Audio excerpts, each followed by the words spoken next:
Drug racket की। High profile drug racket का पर्दाफाश राजधानी भोपाल में किया गया है। आपको बता दें कि क्राइम ब्रांच ने एक बहुत बड़ी कार्रवाई को अंजाम देते हुए एक बड़े रैकेट का पर्दाफाश किया। 15 ग्राम एमडी ड्रग भी बरामद की गई है। तस्कर सैफुद्दीन और शाहरुख को गिरफ्तार किया गया। इनमें एक फरारी काटने वाला आरोपी भी शामिल है। आपको बता दें कि पुलिस ने सैफुद्दीन पर 5 लाख रुपए का इनाम रखा था। लड़कियों के जरिए युवाओं को फंसाया जाता था और उसके बाद उन्हें नशे का आदी बनाया जाता था। ये लड़कियां क्लब में, जिम में, बार में जाकर युवाओं को फंसाती थी और उसके बाद ड्रग्स का, नशे का एक बड़ा खेल खेला जाता था। वेट लॉस के नाम पर ड्रग एडिक्ट उन्हें बताया जाता था। ड्रग के जरिए वजन कम होता है, खास तौर पर जो जिम जाने वाले युवा हैं, उनकी बॉडी बनती है, उनका वजन कम होता है, ये झांसा दिया जाता था। युवतियों से ड्रग्स की तस्करी कराई जाती थी। पूरे शहर में ड्रग्स नेटवर्क को फैलाने की कोशिश हो रही थी।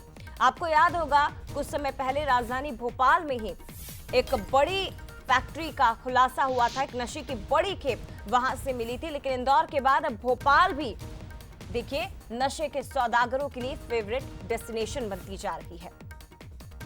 क्राइम ब्रांच भोपाल के द्वारा मादक पदार्थों के खिलाफ लगातार कार्रवाई की जा रही है। वर्तमान में शासन की मंशानुसार और पुलिस महानिदेशक के निर्देशानुसार नशा मुक्ति के खिलाफ एक जागरूकता अभियान चलाया जा रहा है। क्राइम ब्रांच द्वारा इसी दौरान धरपकड़ की कार्रवाइयां की जा रही हैं। अभी पिछले दिनों गांजा पकड़ा गया था। आज एमडी के मामले में एक बड़ी कार्रवाई की गई है। 2 आरोपियों को इसमें गिरफ्तार किया गया है।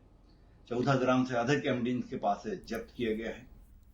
तो 2 तस्करों को पकड़ा गया, जिनमें से एक फरारी ड्रग डीलर भी शामिल है। सीधे रुख करते संवाददाता सूरज शर्मा का हमारे साथ लाइव जुड़ गए। सूरज, क्राइम ब्रांच की टीम ने कैसे इस गिरोह का पर्दाफाश किया?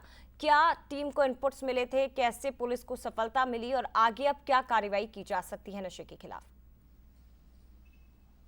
देखिए, भोपाल क्राइम ब्रांच लंबे समय से तलाश कर रही थी कि अगर भोपाल में नशे का कारोबार कौन करता है, और पिछले हफ्ते पहले गांजे की बड़ी तस्करी भोपाल क्राइम ब्रांच ने पकड़ी थी। उसके बाद कहीं न कहीं दूसरे तस्करों पर भी लगातार नजर थी और यही कारण है कि मुखबिर की सूचना पर पता चला कि 2 युवक एक एक्टिवा पर ड्रग तस्करी कर रहे हैं, जिसको लेकर लगातार मुखबिर की सूचना पर इनको धर दबोचा, जिनके पास से 15 ग्राम एमडी ड्रग्स बरामद हुई। लेकिन बड़ी बात ये है कि ये जो ड्रग है वो उनका टारगेट क्या होता था, वो युवा होते थे, खासतौर से जो क्लब में जाते हैं, पार्टीज में जाते हैं, लॉन्ज में जाते हैं या जो जिम में एक्सरसाइज करने जाते हैं, उन लोगों को फ्री में वेट लॉस के नाम पर या जो क्लब की यदि बात करें तो वहां पर नशे के नाम पर फ्री में ये ड्रग्स दिया जाता है, जिससे वो आदी हो जाए। और जब आदी हो जाता है इंसान तो उससे उसी के ड्रग की तस्करी कराते थे और नशा फ्री में कराते थे, ताकि जो उनका पैसा है वो बचे और तस्कर के तौर पर इनको एक पेडलर के तौर पर इस्तेमाल भी किया जाता। बड़ी बात यही, करीब 1 दर्जन से ज्यादा युवक युवतियां इसमें शामिल थे, जिन्हें कहीं ना कहीं रिहैब सेंटर भेज दिया गया। और आगे लगातार क्राइम ब्रांच जानकारी जुटा रही है कि कौन कौन से क्लब हैं जहां पर बड़ी संख्या में युवक युवती पहुंचते हैं,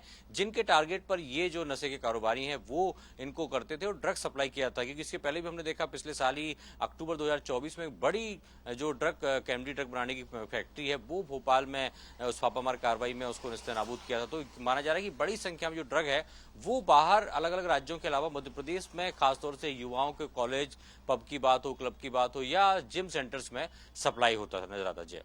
लेकिन ये बहुत गंभीर और अब चिंता का विषय भी है कि नशे की खेप को मध्य प्रदेश में किस तरह से बढ़ाया जा रहा है। लेकिन दूसरी दिशा में क्राइम ब्रांच की टीम, एक्सपर्ट की टीम लगातार इस दिशा में कार्रवाई भी कर रही है। फिलहाल बहुत धन्यवाद आपका सूरज, तमाम जानकारी हम तक पहुंचाने के लिए।